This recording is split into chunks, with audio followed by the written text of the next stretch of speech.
Så stjerna som skinn over Trondheim i natt, som et smykke mot gråkallens rand. Ser lys fra et skip mot et skimrande hav.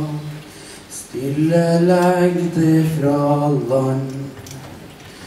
Verdenen hvisker god natt og så godt, og den gamle domen holder over hjertet som banker, over store og små, over et Trondheims natt. Ser Munkholmen bade i gull i natt. Den stråler som en vakker rubin. Ser disen over elva, lager eventyrland, som sponer fra fineste liv. Verdenen hvisker god natt og så godt, og den gamle domen holder vakt. Over hjertet som banker, over store og små, over et Trondheims natt. Kjærlighet lever bak nattsvarte rute, det samme gjør smerte og sår. Drømmen den lukker fram smilfjerne tårer, og trøste, det var i går. Ser stjerna som skinn over Trondheim i natt, som et smykke mot gråkallens land. Ser lys fra et skip mot et skimrande hav. Stille legg det fra land. Verdenen hvisker god natt og så godt, og den gamle domen holder vakt. Over hjertet som banker, over store og små, over ei Trondheims natt. Over hjertet som banker, over store og små, over ei Trondheims natt.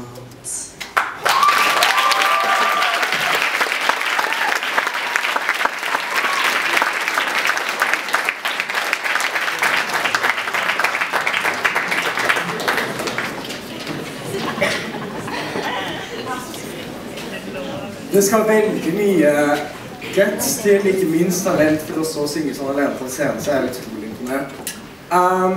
De neste 3 gutta som skal på scenen, vel, her har jeg skrevet så mye sånn. Det ikke ofte at 3 vikinggutter som tykker om Philip Glass og Grimm-brødrene samles om å oversette en norsk tekst med Google Translate og fremføre den til tone av tysk minimalisme-folk. Men her på Ukvann 2011 på Kultursenter Isak så skjer det. Gutta heter Eivind, Skrodalin, Håvard, Haraldsen og Jørgen Kristensen. De alle 18 år. De spiller vokal, synt og keyboard. Og dette det selvkomponerte verket på Gjekk i Skogin. Så gi dem en varm applaus.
The cold steel stroked my cheek, slowly and gently caressed me, a light touch to the skin, like a kiss that made my eyes glow. He did it in such an elegant and loving way that made me feel relaxed. His presence intoxicated me, got the blood to freeze in my veins, what it warmed my heart.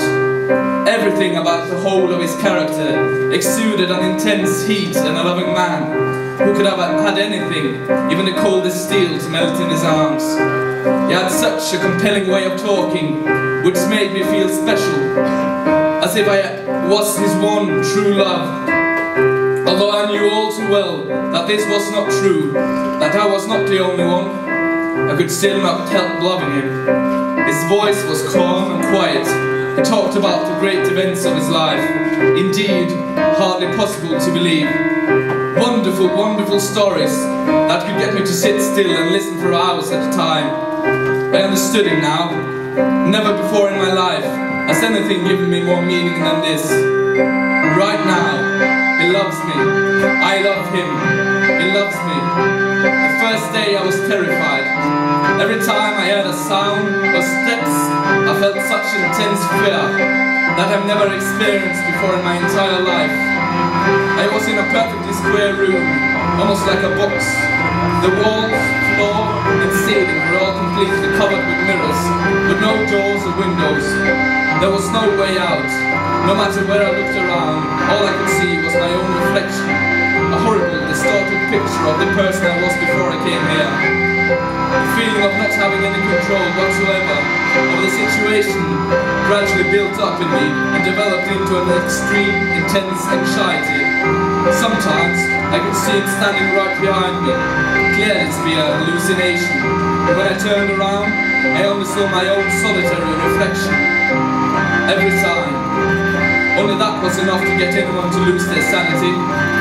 The room was illuminated by a very faint, eerie, silvery thing, which I could not figure out where it came from. Almost as if the light was let in a long time ago and had survived by reflecting itself in the mirrors over and over and again and again. It seemed almost as if the light was living there in the room with me and was just as trapped as I was. Somewhere sounded a continuous sound of a drop hitting the ground, an absolute, constant, steady rhythm. I completely lost sense of time. I have no idea how long I sat there in hell before he came to me. I lay huddled in one corner of the room. I had completely forgotten everything I'd ever experienced, all I knew, and everything I had ever touched. I no longer remembered how the green, fresh grass felt, and how it tickled me under my feet in the summer. I didn't even remember what grass was. Wind, rain, trees. It was just words without meaning. Absolutely everything from the life I had lived until now did not exist for me anymore. The person I was did not exist anymore. Now I was not even a person. Fantasy became reality, and the reality was imagination. I could no longer distinguish between them. I wanted death, but it did not come. The nearly lifeless body lay in the far side of the room, huddled in one corner. A dead body, but still a living soul.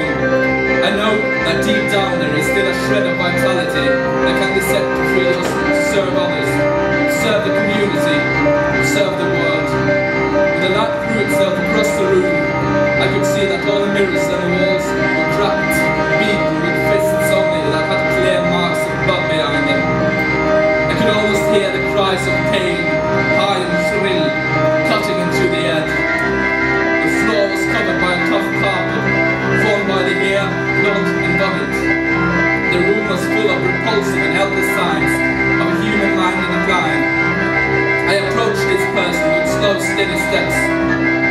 I bent down over the lifeless body and looked straight into its eyes, which looked cold and empty back. Nothing happened, but it was alive.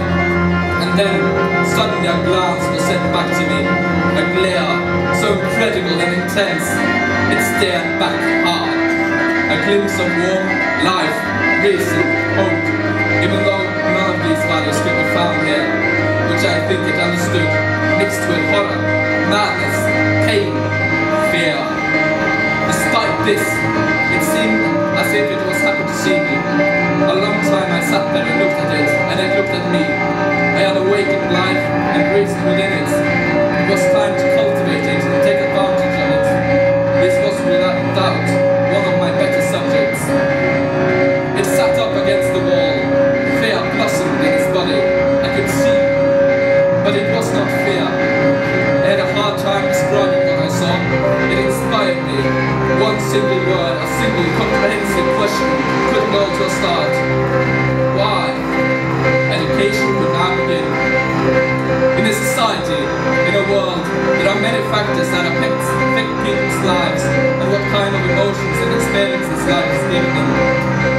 Some of these factors are love, faith, friendship and other emotions that create happiness. And happiness is essential in human life. Without this feeling, happiness, the human loses its will to live. When a point of life is gone, but for happiness to exist, one also needs a contradiction. As order cannot exist without chaos, good luck needs a contradiction. This contradiction is pain, destruction, fear. It just sat there and looked at me and listened hard. Fear, that's me.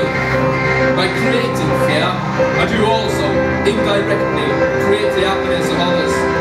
Society needs fear. The world needs fear. If not only to create happiness, and also to keep people in order. If you are not afraid of anything, nothing had prevented people from going completely mental at each other. Society needs me. The world needs me. I am fear. It's just me and him now. I remember nothing but me and him. How he raised me from the madness, how he saved me.